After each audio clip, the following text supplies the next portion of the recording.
Ni jambo la pili, niwapongeze wachezaji wangu, wamecheza si kwa kiwango kikubwa, lakini wameweza kumaintain mechi. Mechi leo haikuwa nzuri hata kidogo, na haikuwa nzuri, kuna mambo yanakuwa nje ya uwezo wa mwanadamu. Bahati mbaya sana leo tumepata changamoto tukiwa kambini. Wachezaji uliona wanacheza, sijui chakula kimepata changamoto gani, lakini ilikuwa wachezaji wanatoka wanaharisha. Sasa changamoto imetokea tukiwa tuko kambini tangu jana, kwa sababu jana tuliingia kambini. Hicho ndo kilichotufanya tucheze chini ya kiwango. Tumecheza chini ya kiwango, lakini nadhani kuna vitu viko nje ya uwezo wetu. Vitu hivi vimetufanya funzo, maana unaokupiga ndo unakufunza. Hilo tupiga, nadhani next match halitatokea tena na Mungu atatusaidia lisitokee.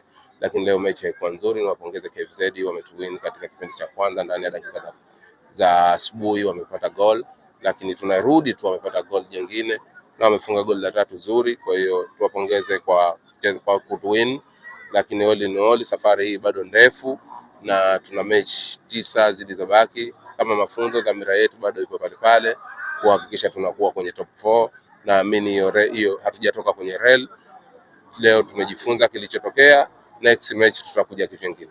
Tangu tuko klabu asubuhi hilo limetokea, kama ulikuwa unaona, baada ya dakika 3 tu za kipindi cha pili mchezaji wangu alianguka pale, na alianguka tumemtoa, lakini kitendo cha kumtoa kaenda msalani wakati half time pia hilo tukio limetokea. Kwa hiyo sidhani kwamba ndani ya dakika 45 uko huku tena utoke uende chooni. Mechi hiyo nadhani hakuna, lakini hizo changamoto zilitukuta wakati tukiwa kambini, na ndio hicho ambacho kilitutoa kwenye reli.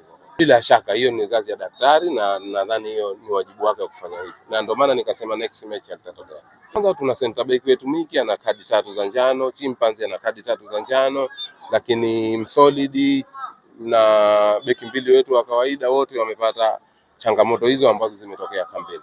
Kwa hiyo ndio maana hukuwaona hata bench.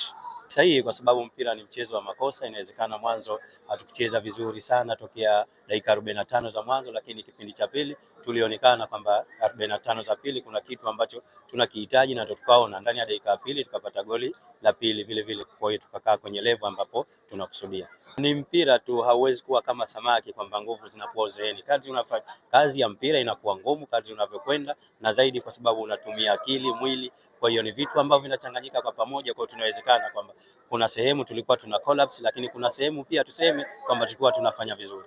Tuseme mpira hauwezi kukamilika, kwa sababu hata wenyewe mpira ambao wa kweli tunasema wale wafungaji, tunasema kwamba ni udhaifu wa wafungaji, lakini wazungu wanasema mfungaji anakuwa anazaliwa. Kwa hiyo sio kila mtu anafika juu anaweza akafunga goli. KVZ tunasema tuna matarajio makubwa, na matarajio yetu kwenye ligi, kila anayecheza ligi anahitaji kuwa bingwa. Kwa hiyo na KVZ si tunatarajia ubingwa mpaka sasa hivi.